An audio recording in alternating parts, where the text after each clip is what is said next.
Assalamualaikum warahmatullahi wabarakatuh. Bismillahirrahmanirrahim. Alhamdulillah. Nahmaduhu wa nasta'inuhu wa nastaghfiruh wa na'udzu billahi min shururi anfusina wa min sayyi'ati a'malina. May yahdihillahu fala mudilla lahu wa may yudlil falan tajida lahu waliyyan mursyida.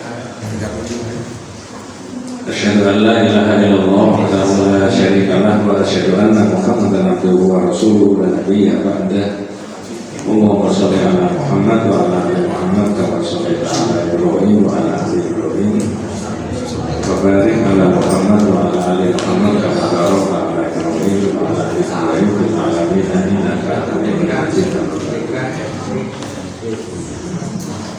Ibu-ibu, bapak-bapak yang dirahmati Allah Subhanahu wa taala.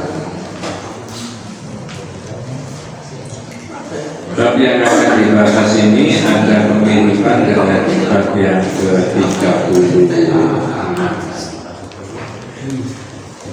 36 itu sudah, tapi ada pembahasan yang sedikit berbeda. Kalau 36 itu riya, izharul ibadah, ibadah yang dilihat-lihatkan orang. Nomor 2, liqasdi ru'yatin nas, maksudnya supaya orang lain tahu.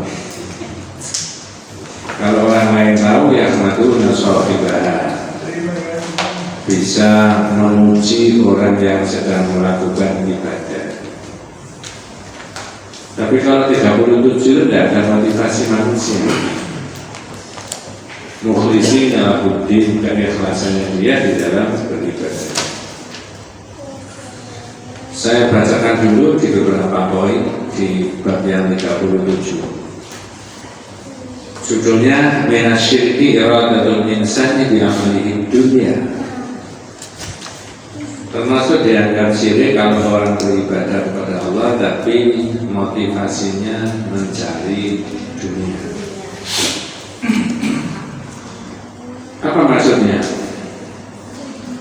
Sebelum sampai di ayat itu ada keterangan hadzal bab ini la yuridu ayyam dakha bi ibadatihi. Dalam bab ini itu orang itu ibadah tidak ingin dipuji orang, keadaannya begitu. Walakinnahu yuridu syai'an minad dunya. Tapi dibalik ibadahnya yang ikhlas sesuai dengan syariat tadi, karena syaratnya ibadah itu dua, ada syarat zahir, ada syarat batin. Syarat zahir itu seperti yang diajarkan oleh Nabi, la ibadah illa ma ja'a bihi Rasulullah SAW. Tidak ada model ibadah kecuali yang diajarkan oleh Nabi, yang khusus yang makhluk-makhluk. Maka makna dari Muhammad Rasulullah itu salah satunya wa na'budullaha bima sya'a, beribadah kepada Allah menurut yang disyariatkan. Itu syarat zahir. Nah, kemudian syarat batin itu diniatkan untuk Allah. Tidak niat untuk riya, untuk masing-masing, enggak ada. Nah, ini yang 37 itu. Hadzal bab la yuridu an yamdaha bi ibadatihi. Bab ini orang tidak bermaksud ibadahnya itu yang dipuji orang, kan. Walakinnahu yuridu syai'an minad dunya. Tapi orang ini dengan ibadahnya menginginkan dunia.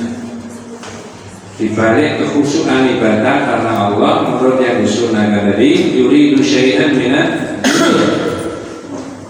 Ada di balik itu ada kepentingan, keinginan dunia. Karena seperti harta benda, wal martabati, kedudukan, wasihah dan kesehatan, fi nafsihi wa ahlihi, baik dirinya maupun keluarganya. Wa ma asbaha dzalika. Wa huwa yuridu bi amalihi naf'an fid dunya ghafilan an thawabil akhirah.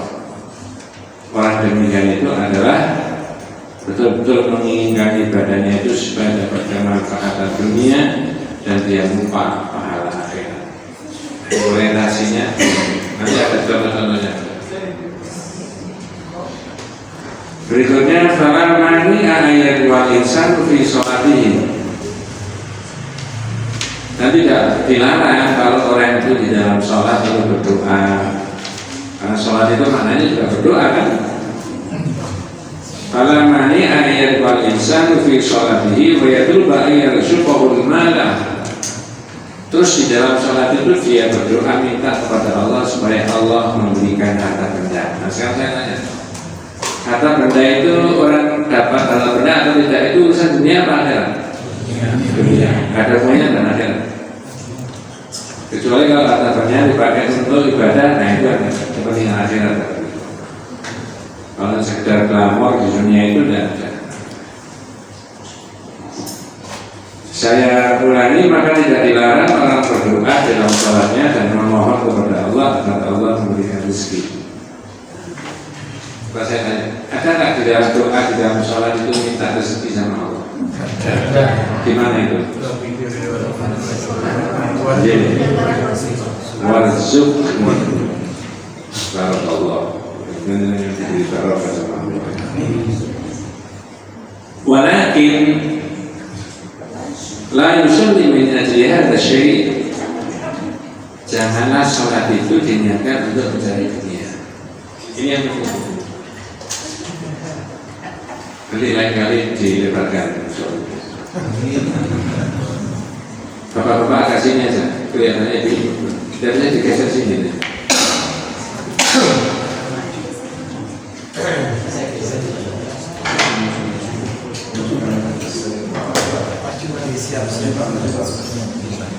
Lagi geser lagi terus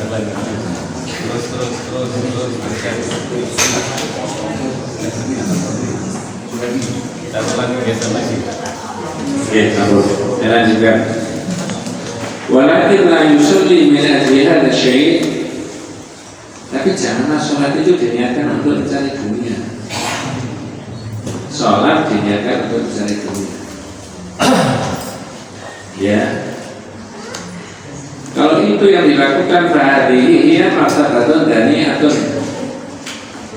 Orang itu martabatnya rendah di mata Allah. Ini ada contohnya. Contohnya apa itu? Orang ketika diperiksa lab kolesterolnya tinggi 200 berapa begitu, 230. Oleh Pak Dokter dikasih resep simvastatin suruh minum 1 bulan. Dengan menjaga pola makan, pola minum, istirahat dan olahraga. Tapi temannya bisi, itu kan dokter pakai resep.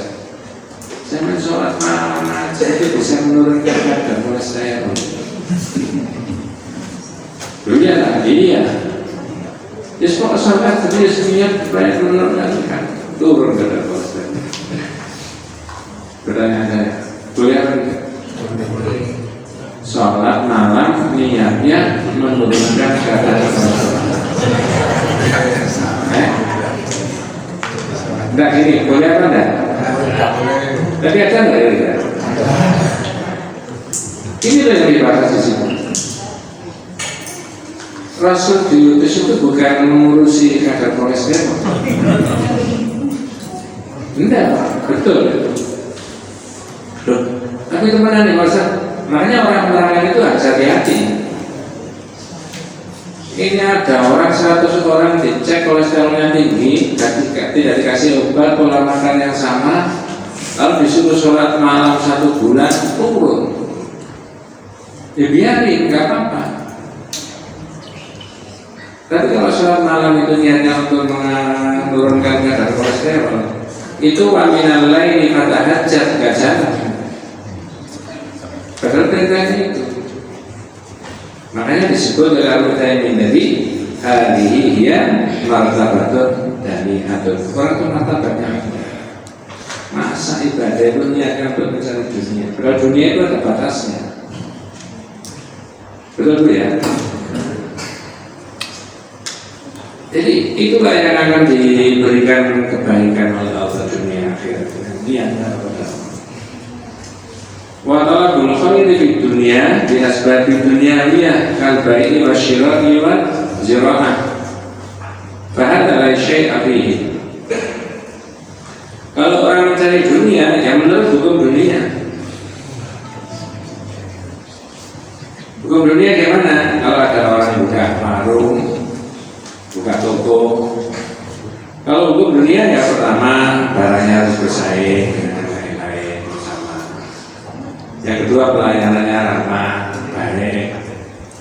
Wah tadi Pak saya kurang 1.000, oh udah apa-apa, Bapak saya nggak apa-apa 1.000-an. Tapi dengan mudah, ada orang baris itu kurang 1.000 dia, saya kemarin kurang 1.000 ya kemarin.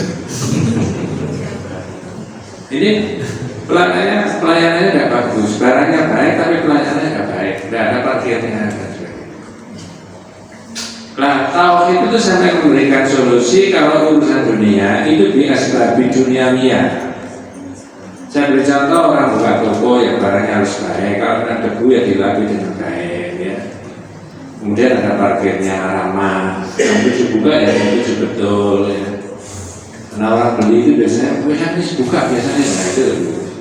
Tapi sekarang tidak jam 9, nggak ada keterangan di situ. Iya, jadi sholat itu anak muda buka kafe, Mas, saya bilang berdua sholat duha itu apa? Aku nyolati toko kafe saya itu loh. Kita tidak boleh. Sholat duha nggak ada hubungannya dengan orang buka kafe. Ada nggak orang nggak pakai sholat kalau kafe ini laris? Nggak ada hubungannya. Nah, tapi jangan lupa. Ya. Wal aslu naj'al fil ibadati nasiban minad dunya. Yang hukum asalnya jangan jadikan ibadah itu, sholat itu atau ibadah tadi untuk mencari dunia. Tapi setelah sholat duha, setelah sholat malam berdoa boleh kan? Berarti bukan sholatnya kan? Apanya? Doanya. Berarti bedi kan? Beda-beda tipis.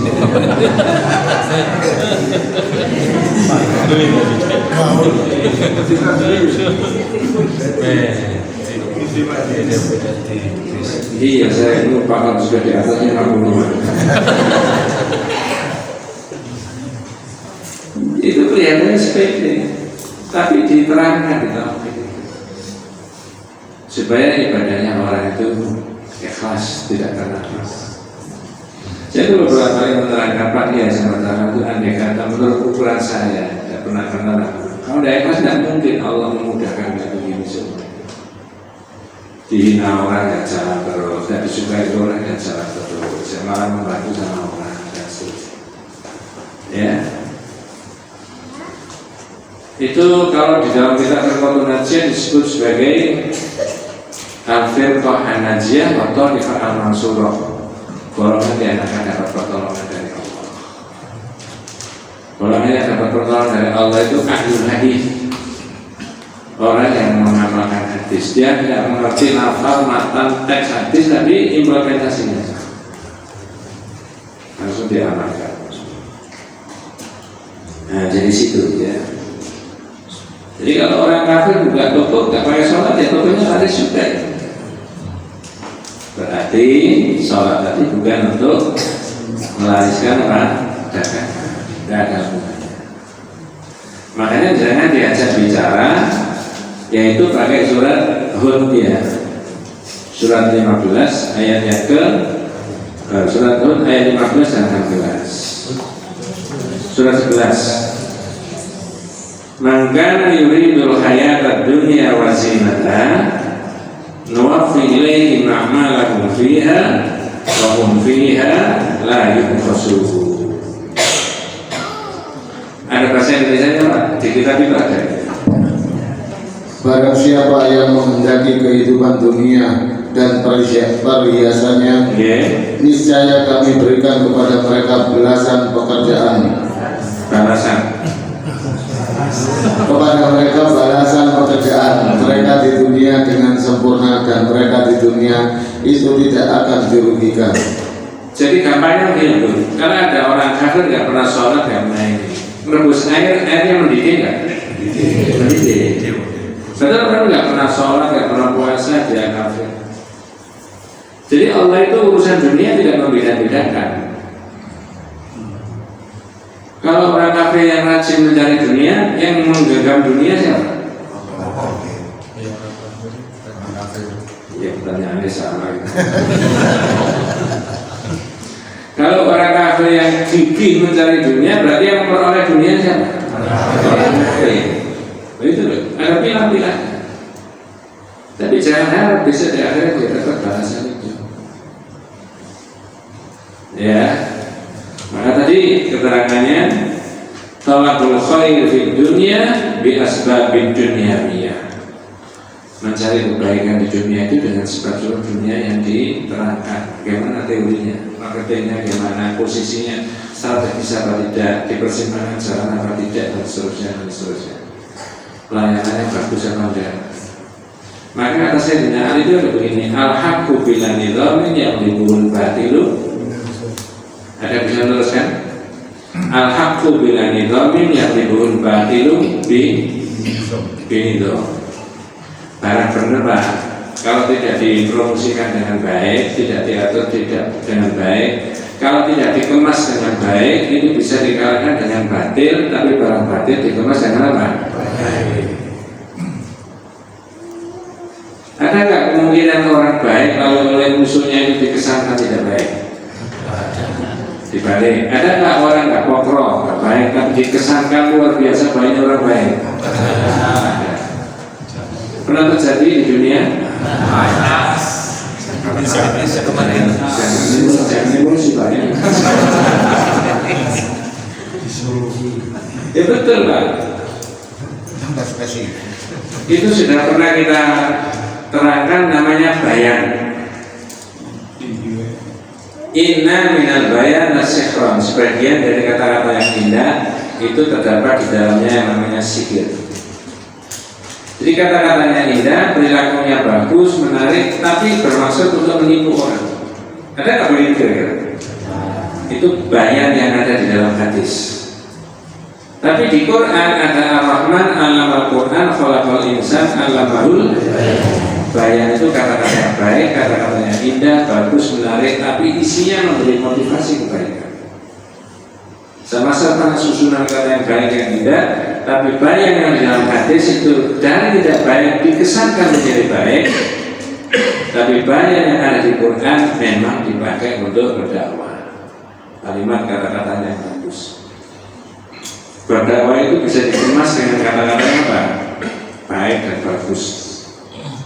Kemarin di satu acara saya memberikan materi tentang bersatu dalam akidah dan bersatu dalam apa?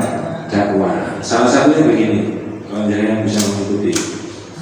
Salah ini dari Pak Hamka, Profesor Hamka. Dakwah itu mengajak, bukan mengejek. Ini tolong diterapkan juga itu. Mengejek orang tidak akan ada simpatinya, tapi mengajak. Gitu.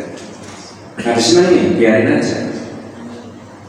Berikutnya dakwah itu merangkul, bukan apa? Memukul. Orang dakwah kemudian mohon maaf ya, dengan segala hormat saya Pak Ustaz tadi ya, isinya ngilang-ngilang Allah terus ya. Itu bisa simpati nggak kira-kira? Enggak. Ini mohon maaf, mudah-mudahan saya kalau salah diluruskan sama Allah. Jamaah ini variasi, banyak sekali. Panjenengan mungkin saya rasa jelas ini. Kamai bendera ini kan. Ada yang VJ, nggak jelas.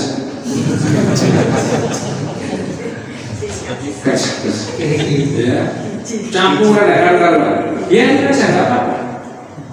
Bahkan ada yang habis ngaji datang ke meja saya bawa Quran ditunjukkan, karena berlawanan dengan isinya. Tidak apa, biar saja. Dan saya tidak akan marah-marah sama dia.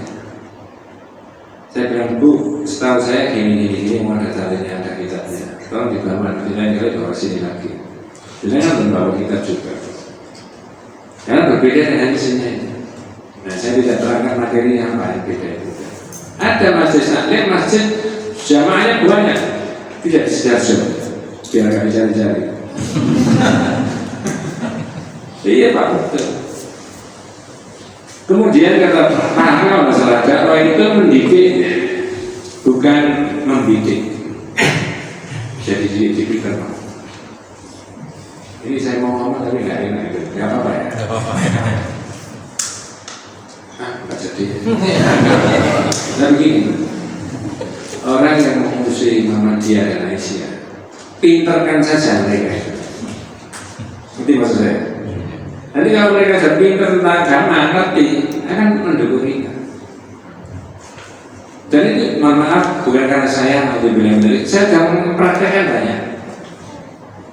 Tapi kalau saya marahi, saya gini, membidik dari menyanyi, dia nggak simpati. Dia akan simpati.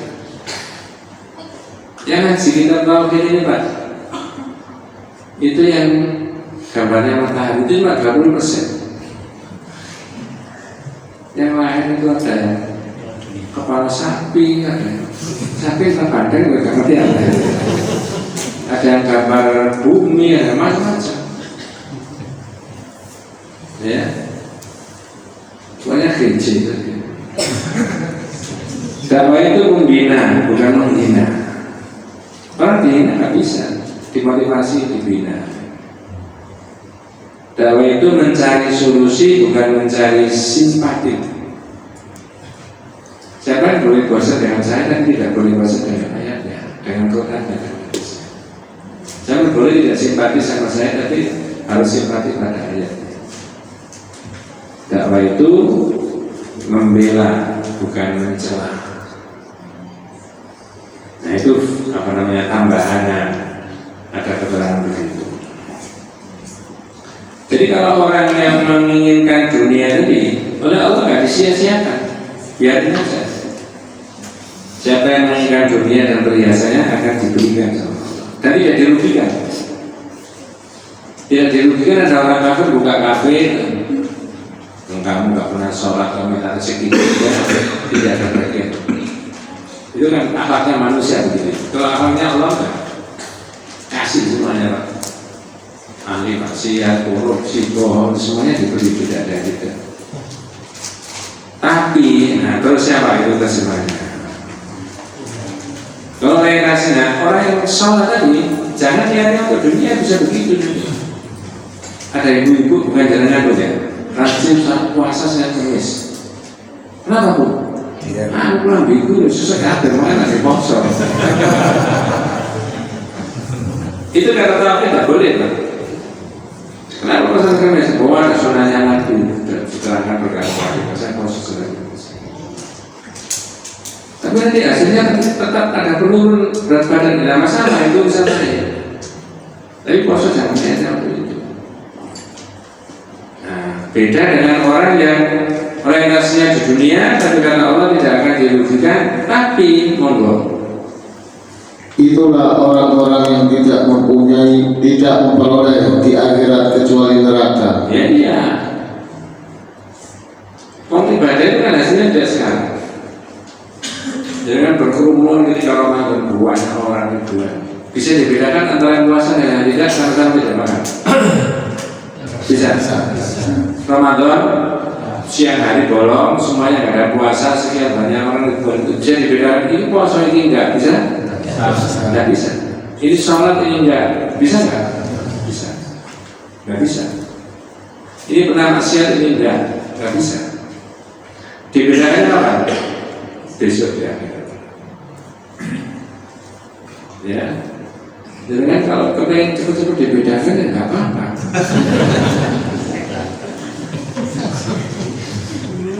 Ya.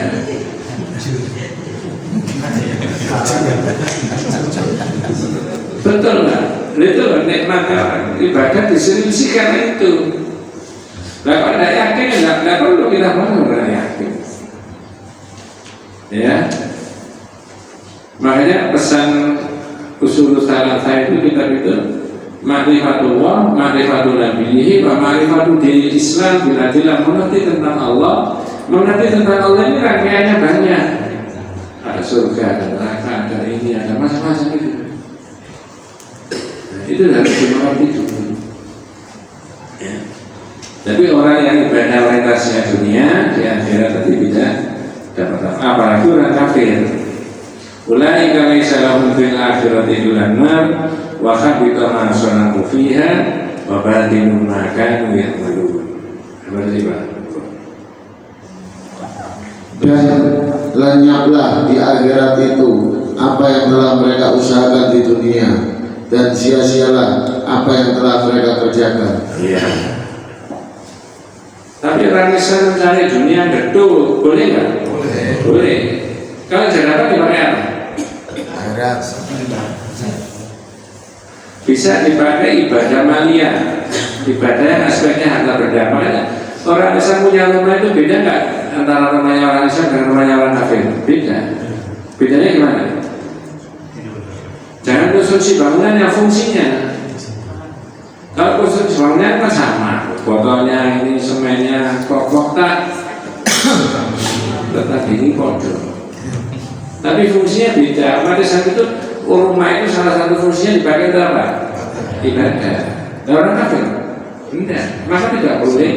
Nabi melarang lata selalu buyut aku kuburan, lata selalu kubur apa? Qabri dan wasallu alaiya fa inna salatakum tablughuni haitsu kuntum. Jangan jadikan rumahmu seperti kuburan. Enggak pernah pakai ngaji, enggak pernah pakai sholat sunnah. Kok seperti apa tadi? Kuburan. Ya, itu. Boleh nggak dipakai baca salawat di rumah? Boleh. Karena Nabi wasallam alaiya. Nanti dengan detailnya itu di kitab berikutnya diterangkan ada salawat bantar, salawat inam, salawat fatih, salawat nariyah, salawat munjiah, salawat ibul kulu, salawat itu ada. Tapi yang berbeda lagi kitabnya. Nunggu 3 tahun lagi mereka di situ. Ya. Di situ. Jadi boleh orang Islam itu mencari dunia. Tapi kalau sudah dapat baru dipakai untuk rumah. Tadi saya sebutkan begitu. Maka sholat sunnah itu yang bagus di mana? Di rumah, bukan di masjid. Nah, ini ada tambahan yang diterangkan di sini tentang Umar bin Khattab sama Nabi. Umar bin Khattab itu sekali itu melihat Nabi itu menangis. Yang menangis Umar bin Khattab. Baka Umar khina ra'a nabiyya fatakhara fi janbi firash. Jadi Umar bin Khattab itu melihat Nabi itu kok di punggungnya itu tersaring ngecap bekas tidur kena tempat tidur. Berarti tidurnya Nabi pakai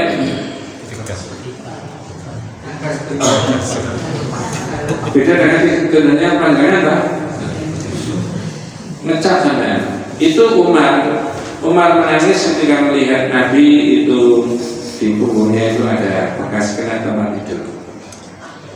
Akhola, ditanya sama Nabi, wa ma yubki kayak Umar menangis ada apa? Jawabannya Umar, ya Rasulullah, Kisra wa Qaisar yang isyani fihi min na'imin wa anta ala hadal hal. Nabi itu raja-raja Persia dan rumah Nabi punya mewah dan jangan cuma begini saja. Nangis.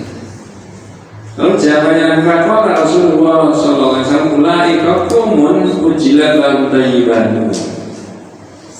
Mereka itu orang yang didahulukan kenikmatan dunia. Tapi di akhir tidak dapat apa. Nah, kita kan tidak boleh begitu. Maka jangan dicampur ini mencari dunia apa mencari akhirat. Kalau ibadah yang Allah sudah jelas mencari apa? Akhirat. Jadi kan saya berikan ilustrasi, jika 1000 orang kumpul jadi satu, tidak bisa dibedakan. Yang habis sholat dengan yang tidak, yang pernah puasa dengan yang tidak puasa, dibedakannya besok. Makanya ibadah jangan ada motivasi untuk mencari apa tadi? Itu. Siapa di antara kita yang pernah duduk-duduk santai di pinggir laut dan Perak? Maksud saya, apa yang dilihat? Bukan aku. Yang dilihat perahu kan? Maksud saya begini. Ada kata-kata mutiara. Kalau ada perahu di atas air, bahaya mana?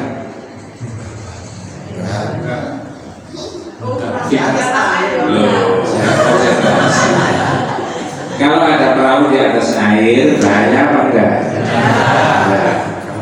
Dibalik sekarang, kalau ada air di dalam perahu, Ini nggak ada hubungannya dengan ikan di dalam kolam. Ya, ada begini Bu, laisa min al-khatar ay yakuna safinatu 'ala al-ma'. Tidak bahaya Mas kalau ada perahu di atas air. Walakin al-khatar ay yakuna al-ma'u fi safinati. Yang bahaya itu kalau ada air di dalam perahu. Ada terus. Wujudul mu'min fi dunya laisa mushkilan. Adanya orang Islam di dunia itu bukan sesuatu yang aneh. Memang dunia itu isinya manusia, salah satunya orang Islam. Benar nggak?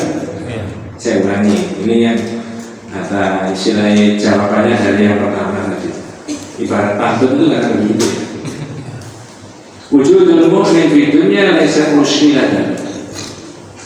Adanya Islam di dunia itu bukan sesuatu yang aneh, karena dunia itu isinya manusia, salah satunya umat Islam. Nah, yang aneh itu apa? Walakin dan muskilah, yang aneh dan bahaya itu adalah antakuna dunia fi qalbil mu'min. Jika dunia itu berada di dalam hatinya umat Islam. Kalau dunia itu berada di dalam hatinya umat Islam, sampai ibadah pun itu dibiarkan untuk mencari dunia. Tadi sholat malam hanya sekedar dipengen itu, puasa dan kemis hanya sekedar untuk itu. Tidak, niatkan dulu kepada Allah. Nah, kalau dengan mengukur ini berapa banyak orang yang keliru itu di dalam beragama, ya. Nah, kalau sudah dunia itu berada di hatinya, maka segala-galanya itu diukur dengan dapat dunia apa enggak. Ada orang baik, orang moncer, orang ikhlas dan didukung hanya untuk mencari apa? Dunia. Orang tidak mokrong malah didukung yang begitu.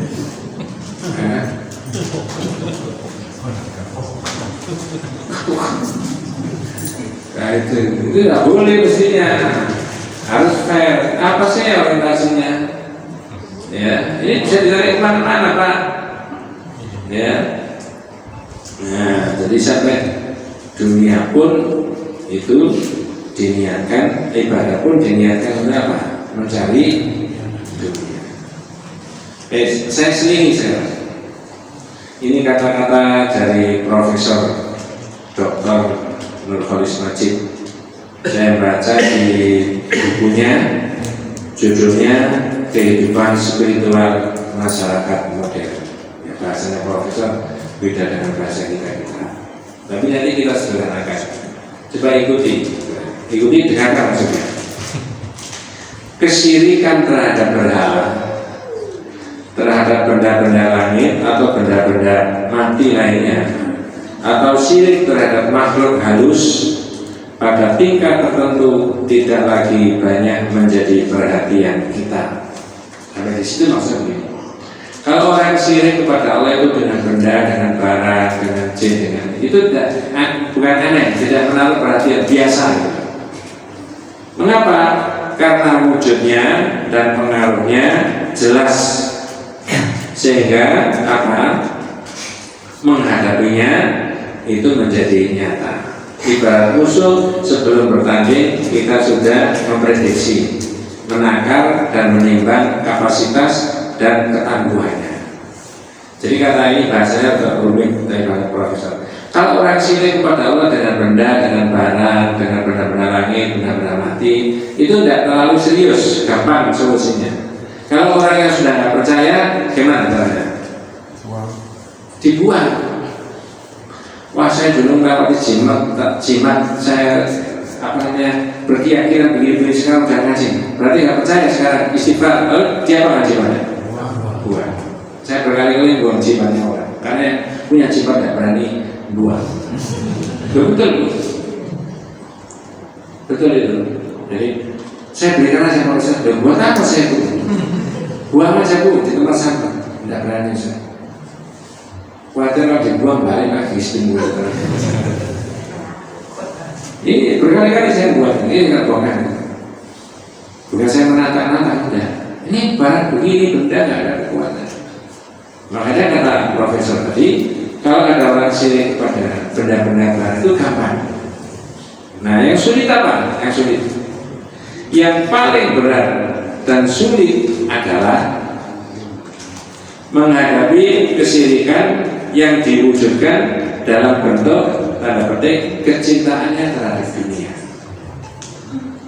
Ngerti maksudnya Pak? Yang paling sulit dan berat itu adalah apa? Kecintaan, kesyirikan yang diwujudkan dalam kecintaannya terhadap apa? Dunia. Iya betul Pak. Orang itu kalau sudah mencintai dunia melebihi cintanya kepada Allah dan Rasulnya, itu bisa terjerumus dalam perbuatan syirik. Saya ulangi, orang itu kalau sudah cinta sama dunia dengan berbagai macamnya, melebihi cintanya kepada Allah dan Rasulnya, ya bisa berbuat syirik. Namanya syirik apa? Syirik dalam bercinta.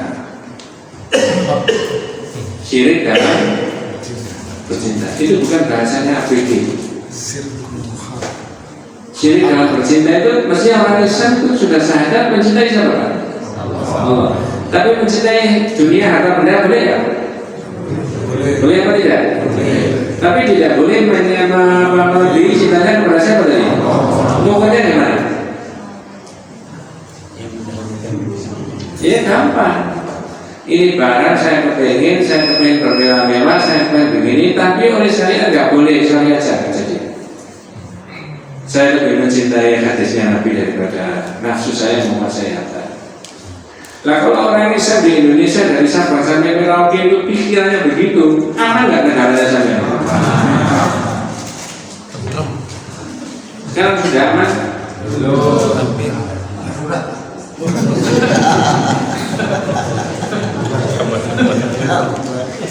Makanya Pak, saya minta dikoreksi kalau saya salah.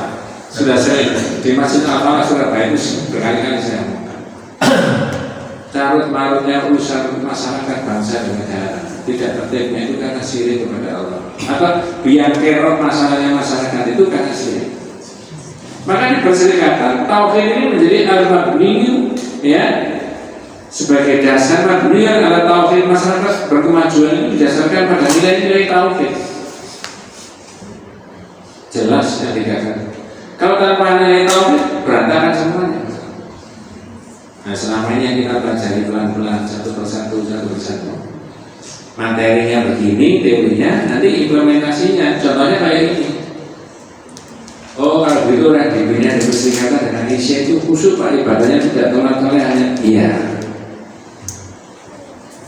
Kalau mengimplementasikan yang diomongkan profesor tadi, oh kalau begitu orang kerja itu tidak boleh kemudian mencintai harta benda, kedudukan jabatan, melebihi cintanya kepada Allah. Iya, kalau jabatan jabatannya sudah selesai. Nah mau jadi rektor, mau jadi direktur, itu disesuaikan dengan ini.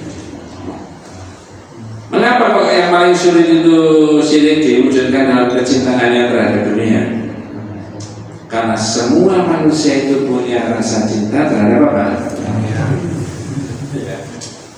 Ustaz juga manusia, gitu ya. Ya. Itu, jadi ditotok pikirannya. Jadi saya rasa berkali-kali menerangkan para pendiri perserikatan Pak Yai Mataram itu ada istilahnya Pak, nutup perkawinan, pernah dengar itu ya? Oh berarti anyaran nih. Tidak ada masalah bukan anyaran. Awal pendirian itu populer itu. Pagi-pagi tidak ada apa-apa, zaman dulu dan dipikirkan zaman sekarang di WA saja, sekarang di grup. Ya perlu untuk perkawinan dulu. Warga ada semuanya. Zaman dulu kalau ada kebakaran, waktu saya kecil ya perkawinan itu ada maling ya perkawinan. Jadi pagi jam tahu pagi-pagi, pagi buta untuk perkawinan. Datang semuanya orang-orang. Ternyata apa? Pakai bahasa Jawa, bolos kerjanya pakai jam kamu di luar, mebeletnya di luar. Begitu orang datang, apa kata? Pak Kiai ini kok di luar semua mau tak jual. Lu Pak Kiai punya utang? Enggak. saya itu kan mau bayari guru ngaji dulu nggak punya duit mana terjual. Dibeli Pak sama orang-orang. Dibeli, duitnya diterima sama dia. Barangnya dimasukkan lagi. Loh, kan sudah dibeli kok nggak dibawa. Udah pakai aja sudah. Itu zaman 100 sekian tahun yang lalu. Ya, itu artinya Pak Kiai ingin melepaskan kecintaannya terhadap dunia itu. Yang kemudian diterjemahkan macam-macam hidup bilang cara mencari hidup di tapi bukan berarti guru gak boleh dibayarin, enggak. Guru juga manusia. Ya, jangan mengambil yang bukan haknya, itu loh maksudnya. Jadi kalau mengambil bukan haknya apa hukum dan syariatnya Allah, itu namanya asyirku fil mahabbah, syirik dalam bercinta. Syirik dalam bercinta. Jangan ambil surat Al-Imran. Coba itu ada keterangan apa saja sih yang dicintai manusia. Surat Al-Imran surat Al-Imran 14. Mudah-mudahan tidak salah menyebutnya.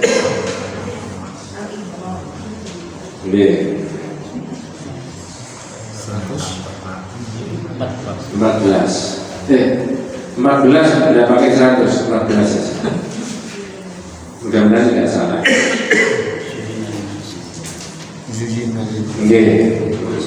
Kalau bertanya, dijadikan terasa indah dalam pandangan manusia cinta terhadap apa yang diinginkan, terus berupa perempuan-perempuan, anak-anak, harta benda yang bertumpuk dalam bentuk emas dan perak. Ya, Kuda manusia itu dihiasi dengan kenikmatan dunia, keindahan-keindahan. Di situ disebutkan minanisa. Bentar, ada gangguan. Nisa itu apa? Istri-istri. Ya, istri aja Pak.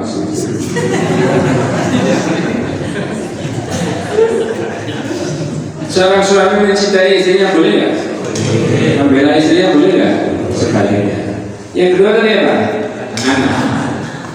Seorang bapak mencintai anaknya boleh nggak? Mempersiapkan anaknya secara proporsional boleh nggak? Kalau memaksa anaknya yang belum balik lalu boleh nggak?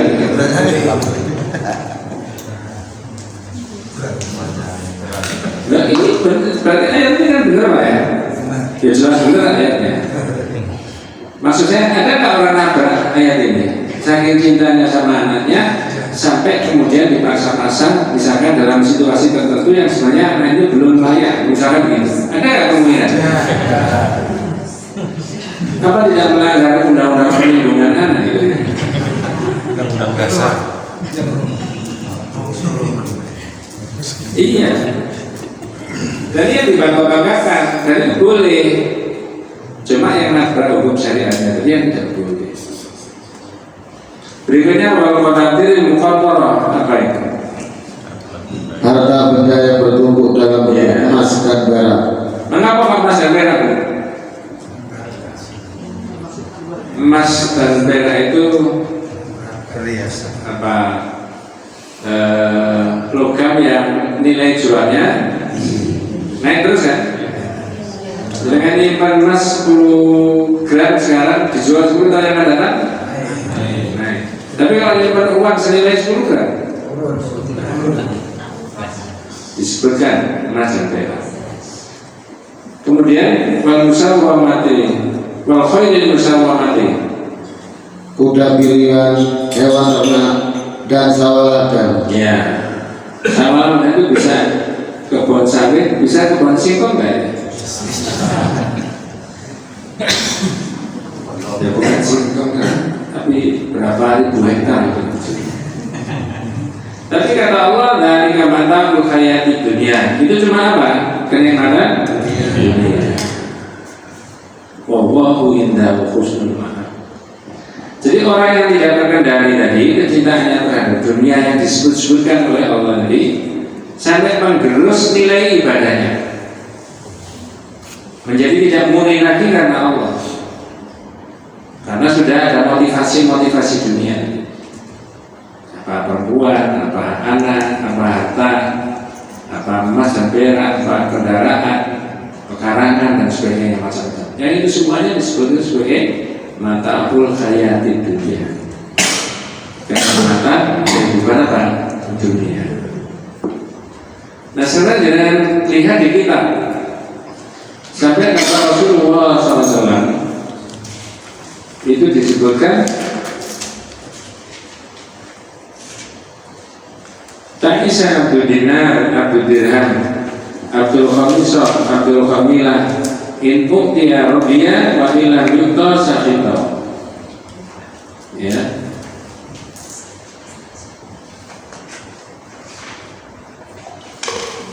Ada orang yang disebut Abdul Dinar, Abdul Dirham, Abdul Khamisah, Abdul Khamilah.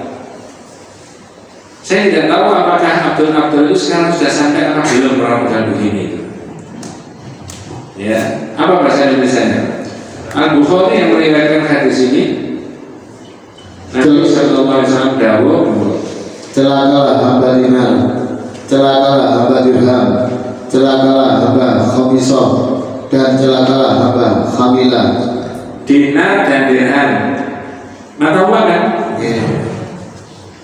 Waktu Rasulullah dawuh itu kan berdasarkan dolar. Kalau ada dolar, ada rupiah, berarti Ta'isa Abdul Dinar, Abdul Dolarot, Abdul Dirham, Abdul Rupiah, hamba rupiah. Jadi orientasinya hanya itu. Kalau dibahas di sini, mengapa dimasukkan dalam bab ini? Mencari itu semuanya sampai mengorbankan hakikatnya dia ibadah. Ibadah dimotivasikan untuk itu. Kata Nabi, celaka, Abdul Khamisah, Abdul Khamilah itu pakaiannya mahal-mahal. Ibu-ibu mohon maaf, ada nggak pakaiannya ibu atau bapak yang semuanya ini seharga katakanlah ya berapa juta? Yang paling mahal yang saya pernah beli enggak? Atau yang paling mahal dibeli oleh saya gratis itu berapa kira-kira? Ada sampai 50 juta? Iya Pak.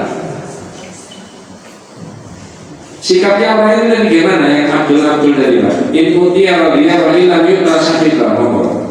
Jika diberi ia senang, tetapi jika tidak diberi ia marah. Iya. Jadi seolah-olah begini, saya itu sudah sholat, sudah puasa sekian, kok ya hidup begini saja. Itu tidak boleh. Yang boleh. Saya itu ya Allah sudah sholat, sudah ini, maka dengan sholat saya, dengan ibadah saya itu kalau ada kebaikan dan saya akan untuk mencari ridhomu, maka kerepotan saya karena sakit, karena anak, karena ini engkau mudahkan. Boleh nggak? Boleh. Namanya apa yang boleh? Tawasul. Jadi ini juga beti tadi ya, beti. Beda apa? Ya. Jadi kalau orang rajin sholat, rajin puasa, sampai luar biasa kerajinannya, kebagusannya, itu orang tidak boleh mengeluh, kan nggak ada hubungannya antara ibadahnya itu dan kenikmatan akhirat, akhirat dunia. Saya itu sholat itu ya pacet gini aja, tidak boleh, jangan. Karena itu bukan sekarang rasanya. Tapi kalau ya Allah saya sudah sholat, sudah ini, sudah ngaji, sudah ini, maka engkau mudahkanlah rezeki saya. Boleh nggak ya? Berarti bukan sholatnya tadi, tapi apa? Doanya tadi. Itu dipakai tawasul. Dari sinilah maka manusia itu dirancang untuk mengumpulkan semua amal soleh apa saja. Tidak ada orang yang tidak bisa mengumpulkan amal soleh. Ya, saya boleh cerita sedikit. Tidak boleh, wabillahi taufiq. Mungkin sudah kali ini ya, sekian tahun yang lalu. Saya itu pernah itu 2013-2014 Pak. Sekolah di Jakarta harus lulus. Ya akan lulus. Alasannya gini, yang dosennya nggak datang, sudah dibetulkan skripsinya, lupa lagi, keluar negeri dan sebagainya. Lalu saya mendengar sama ibu, ya sudah apa namanya itu dosen, dia punya kewenangan, kamu yang butuh. Kamu buat skripsi katanya udah betul, saya disalahkan. Ini manut aja, bagaimana tunjuknya. Akhirnya pembagian tugas, saya ikutnya. Ibunya saya sudah di Jakarta, mendampingi karena semua di Jakarta. Ya, kebetulan waktu itu masih dinas di Unsida. Saya berdoa, ya Allah, saya baca kitab ini, ilmu saya tidak banyak. Dan itu dipakai orang, ngaji sini.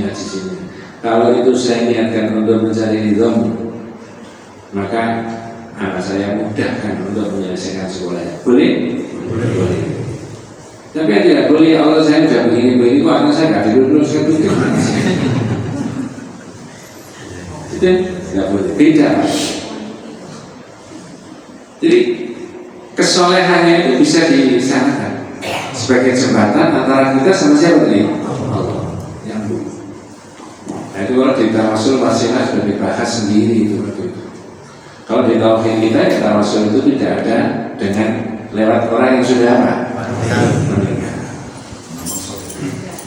Amal soleh boleh, asmaul husna boleh, minta doanya orang boleh. Jangan pernah mendengar begini juga terima.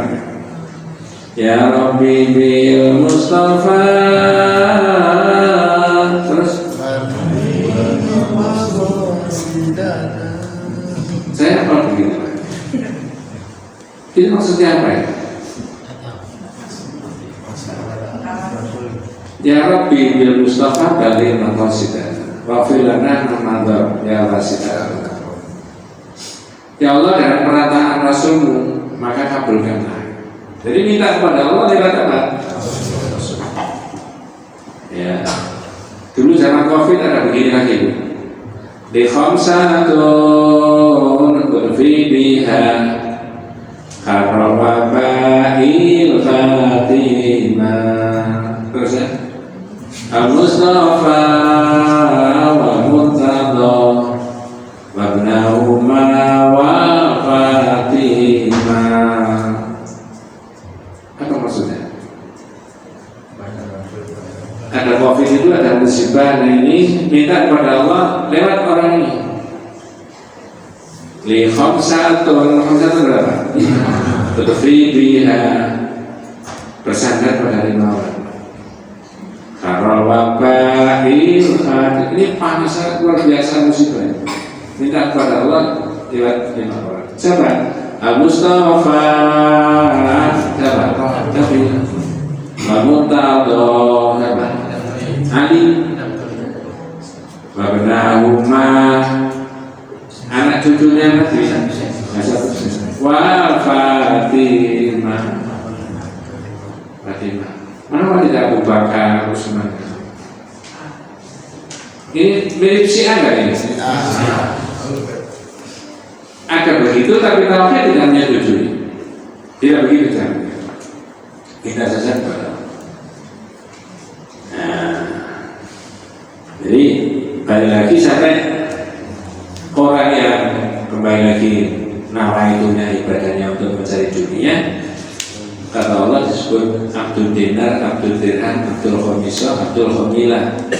Hambanya dinar, hambanya dirham, hambanya pakaian yang mewah-mewah. In uqtiya radiya wa ilam yuqta sakita. Kalau diberi dia senang, tapi kalau tidak diberi dia apa? Tidak begitu orang Islam. Ibadah nggak ada kaitannya. Ya. Kalau dengan bahasa yang lain nggak ada kaitannya. Kalau ibadahnya betul itu pasti kaya, betul ya? Nah, ada orang nggak pernah ibadah yang kaya. Faidasi kafalatan musyah.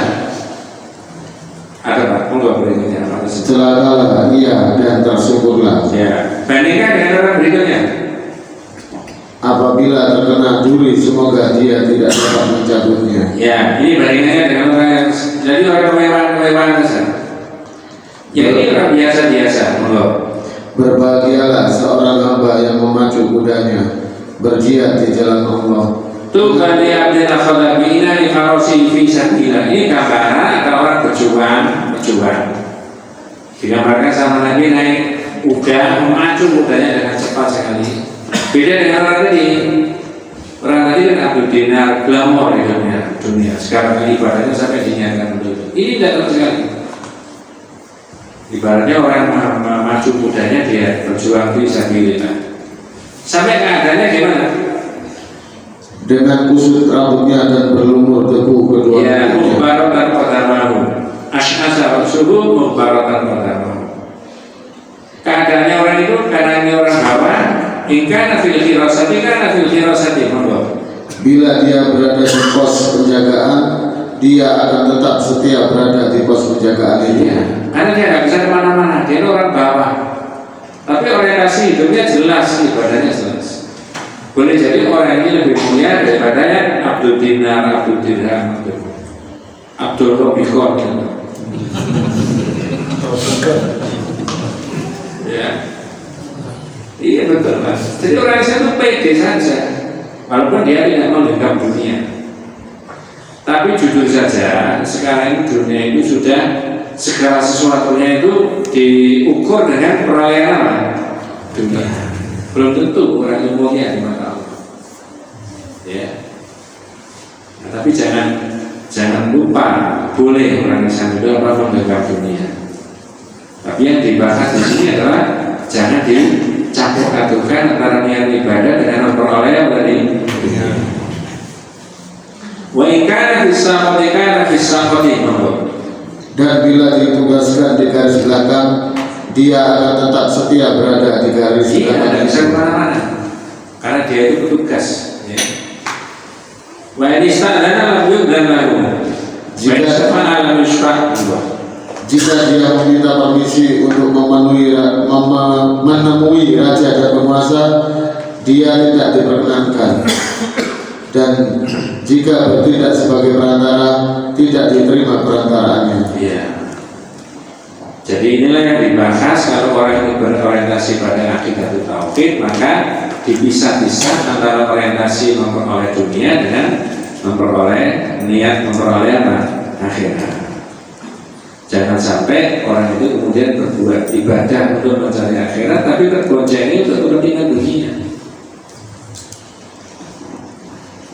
Sekarang saya tanya, kita ini sudah diberi Allah apa-apa atau tidak diberi apa-apa? Sudah diberi apa-apa? Betul Pak ya? Sudah diberi apa-apa? Atau di bahasa lain, kita ini tidak punya apa-apa, apa-apa punya? Apa-apa punya? Punya tenaga? Punya pikiran? Punya kecerdasan? Punya waktu? Punya sehat? Punya iman? Punya uang? Jangan bilang nggak punya, betul Pak?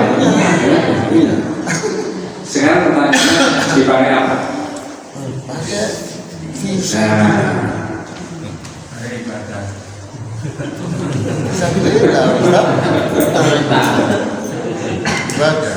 Jadi kan cocokkan gitu ya, di surat 28 ayat 77.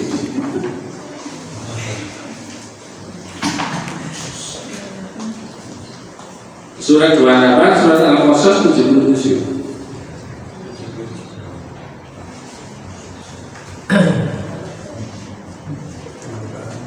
Nanti di bagian awal itu ada pertanyaan. Ya, monggo. Dan carilah pahala negeri akhirat dengan apa yang telah dianugerahkan Allah kepadamu. Dengan apa yang telah dianugerahkan Allah kepadamu. Berarti Allah sudah menganugerahkan kita masing-masing enggak? Ya. Itu kalau versi ayat itu disuruh pakai apa ya? Suruh mencari apa itu? Yang dianugerahi Allah itu pahala. Suruh mencari apa? Adakah orang sehat kalau sehatnya itu tidak dipakai untuk mencari yang baik-baik? Ada. Jadi kata Allah, carilah negeri akhirat dengan apa yang Allah berikan kepadamu. Apa saja.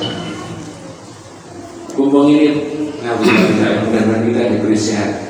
Adakah kemungkinan ini? Bukan kita. Pelo, ada kemungkinan kan? Ada. Pupuk belum pelo dipakai dikir pagi petang, boleh nggak? Boleh. Bukan hanya boleh. Iya Pak. Pupuk ini masih bisa mengangkat, ya jangan bolak-balik angkat HP untuk WA, tapi angkat Quran untuk diapakan? Jadi yang dipunyai tadi dipakai untuk itu. Saya bukan pengertian yang baru. Lanjutlah, monggo. Tetapi janganlah kamu lupakan bagianmu di dunia. Kalau bagian dunia itu tidak diambil umat Islam, diambil siapa kira-kira? Orang kafir. Diambil orang kafir. Ya saya tidak mencampuri mengapa PP menerima tampaknya. Bisa juga nanti kalau itu dikelola dengan baik, proporsional, dengan meminimalisir dampak negatif, lalu kita bisa dipakai sebagai contoh oleh banyak institusi negara. Ngerti maksud saya? Saya kasih contoh aja, bukan itu. Pemerintah apa punya perguruan tinggi? Punya tahu? Muhammadiyah punya perguruan tinggi? Apakah Muhammadiyah di-drop oleh pemerintah 600 triliun untuk mengelola perguruan tingginya? Tidak. Apakah pemerintah di-drop? Iya. Tapi sama-sama berkembang ya kan? Ini bukan rahasia. Yang satu di-drop dengan miliaran triliunan rupiah, kadang-kadang ya begitu-begitu saja. Tapi ini sama sekali tidak subsidi. Bahkan beberapa itu bisa digratiskan. Kok bisa dikelola dengan baik kayak begini? Karena bawahnya air tadi pakai timbul bukan pakai keranjang. Ini maksud saya Pak ya. Bawahnya air tadi kalau Muhammadiyah pakai apa? Mungkin orang lain pakai apa? Ini bukan apa-apa. Tapi kalau ini jadi role model bahwa kita menerima tambang dikelola profesional, bisa juga nanti perguruan tinggi yang di sini nggak usah bayar karena kita dapat banyak dari ini. Rumah sakit kelas ini nggak usah bayar. Nah kalau bisa begitu pun swasta saja bisa, kenapa? Boleh emosi. Ya pemerintah nggak bisa, kan bisa begitu nantinya kan? Nah bisa begitu. Ekonomi Indonesia nggak tahu orang mana sudah meninggal. Saya ngomong gitu di Jakarta kalau apa namanya tambang itu dikelola dengan baik, profesional, sesuai dengan yang di pedomani itu. Tiap-tiap orang Indonesia dapat berapa satu bulan? 20. Nggak tahu itu hanya ekonomi. Ekonomi yang itu bukan kita, bukan politisi. Tapi karena banyak bawahnya pakai apa tadi? Ya jelas. Nah itulah maka semua potensi mudah-mudahan aja bisa seperti ini. Walatan sana si bakal meyakin. Jangan lupakan bagian dunia. Kalau nggak diambil, ambil orang lagi. Bisa begitu, tapi saya nggak ngerti pikirannya. Saya nggak mencampuri pikirannya PBB. Persepsi saya saja. Wa aksin karena aksanallahu ilaika monggo. Dan berbuat baiklah kepada orang sebagaimana Allah telah berbuat baik kepadamu. Iya. Dan jangan caranya Allah berbuat baik kepada kita itu apa? Gimana caranya Allah berbuat baik kepada kita? Apakah Allah itu sudah berbuat baik sama kita? Buktinya? Kalau dijawab sehat itu banyak Pak. Jawab tak satu kalimat gampang. Apakah Allah sudah berbuat baik? Sudah mas. Bukti apa? Kamu dikasih nabi, dikasih rasul, itu sudah. Itu bukti kasih sayangnya Allah kepada siapa? Manusia. Coba tak selipkan kalau itu kurang dipahami. Ada begini. Terjemahannya saja. Janganlah kamu membuat kerusakan di muka bumi setelah Allah memperbaikinya. Walatu sidur fil ardi pada islahnya. Pertanyaan saya, kapan Allah memperbaiki kehidupan di dunia? Ini turunkan Nabi dan Rasul itu. Jadi kalau dipakai ada jaminan jadi bayar kan? Nah, di situ. Walatu bil fasad fil ardi, janganlah berbuat kerusakan di muka. Kerusakan itu ada dua, ada fasad al-madi, ada fasad al-manawi. Fasad manawi itu lingkungannya yang rusak. Tapi fasad manawi itu adalah moralitasnya yang rusak. Saya tidak tahu masyarakat Indonesia itu fasadnya fasad apa sekarang itu. Dua-duanya. Betul ya? Gedungnya mewah, sepanjang orang berjalan terus tidak ada kotoran sama sekali. Sungai-sungainya jernih, itu bersih, mana tidak ada kotor, tidak ada fasad. Tapi di balik gedung-gedung yang mewah, sungai-sungai yang jernih, ada kebohongan, ada perselingkuhan, ada masalah, ada perjudian, ada minum khamr. Ya, ini berarti yang rusak adalah mental. Ada orang yang jujur, ya. Jadi fasad itu bisa begitu. Nah, makanya jangan didahului sama Nabi. Nah, ini terakhir saya mau mancing pertanyaan. Silakan dijawab nanti. Al-mu'minul qawiyyu khairun wa ahabbu ila Allah minal mu'minid dhaif. Orang mukmin yang kuat itu lebih baik dan lebih dicintai oleh Allah daripada orang mukmin yang lemah. Saya ulangi terjemahnya, orang mukmin yang kuat itu lebih baik dan lebih dicintai oleh Allah daripada orang mukmin yang lemah. Pertanyaan saya, yang dimaksudkan kuat itu ialah A, kuat imannya saja, hadis itu tadi. B, kuat imannya, kuat ekonominya, kuat kesehatannya, kuat politiknya, kuat jaringannya. A apa B? B. Ada yang berani ngomong A? Dulu sebelum saya belajar begini, jawaban saya kan maksudnya B. Tapi hadis itu maknanya tidak. A. Orang mukmin yang kuat itu lebih baik dan lebih dicintai Allah daripada orang mukmin yang lemah. Itu kuat imannya saja. Hadis itu. Jangan emosi dulu. Terus kalau orang tanya, Ustaz, masa nggak perlu kuat ekonomi? Kuat ekonomi, kuat politik, kuat jaringannya tanpa hadis sudah mengerti. Tak kasih contoh. Ini ada komunitas orang kafir. Orang kafir ngerti nggak kalau kuat ekonominya itu penting? Mereka ngerti hadis? Nah, dari mana namanya? Nalar. Dan Nabi menunjukkan orang mukmin yang kuat itu lebih baik daripada orang mukmin yang lemah. Itu kuat imannya saja. Lah kuat ekonomi ya Ustaz, kuat ekonomi yang tanpa hadis sudah penting, ekonomi surga itu penting.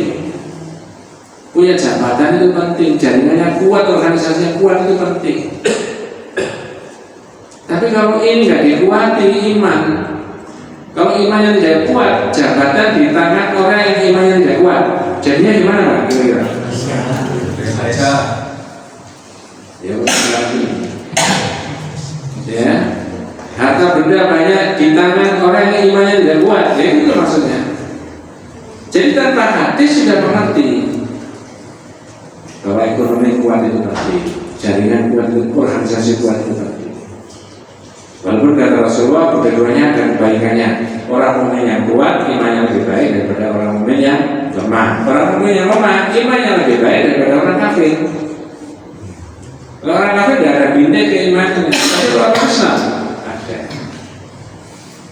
Makanya jenengan dan saya itu didahului seperti itu oleh penulis kitab Tauhid ini, diberitahu bahwa ibadah itu yang betul untuk orientasi kepentingan apa? Jangan dibocengi untuk kepentingan apa? Pokok. Nanti bab 38 agak beda lagi. Ya. Kalau orang tidak biasa ngaji tauhid, karena bab 38 itu rasanya untuk ngiris, tapi biasa-biasa saja. Coba jangan baca judulnya. Judulnya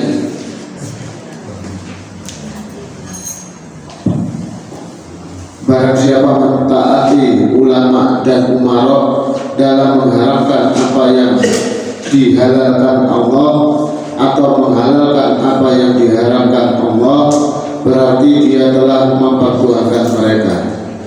Berarti maksud itu, siapa yang mentaati ulama, mentaati umarok dalam hal menghalalkan yang diharamkan Allah, maka orang itu sama dengan menjadikan ulama dan umarok dijadikan apa? Tuhan. Iya, ada begitu. Dan kalau ditaati secara mutlak, itu nanti timbul masalah. Karena taatnya sama ulama, taatnya sama umarok itu tidak mutlak. Nanti dasarnya ya ayyuhalladzina amanu atii'u Allaha wa atii'ur rasul, berikutnya wa ulil amri. Ini tidak ada mati, yang ada wa. Wa ini ataf dalam bahasa Arabnya. Nah, kalau ataf, jika ulil amri dan umarok mentaati Allah, kita boleh nggak mentaati dia? Boleh. Tapi kalau amr dan umaroi ulama dan umaroi tidak mentaati Allah dan Rasulnya, boleh mentaatinya? Tidak. Ya. Itu nanti ada bahasa taatnya anak kepada orang tua itu bersyarat dan berbuat baiknya anak kepada orang tua itu mutlak. Kapan Pak Ustaz menerangkannya? Nanti bulan September aja. Gitu Pak ya. Mudah-mudahan Allah Subhanahu wa taala memberikan hidayah barokah kepada kita semuanya, diberi umur panjang yang barokah dan Allah menyertai semua. Mari kita tutup dengan mengucapkan wa'alaikum majlis. Subhanallah.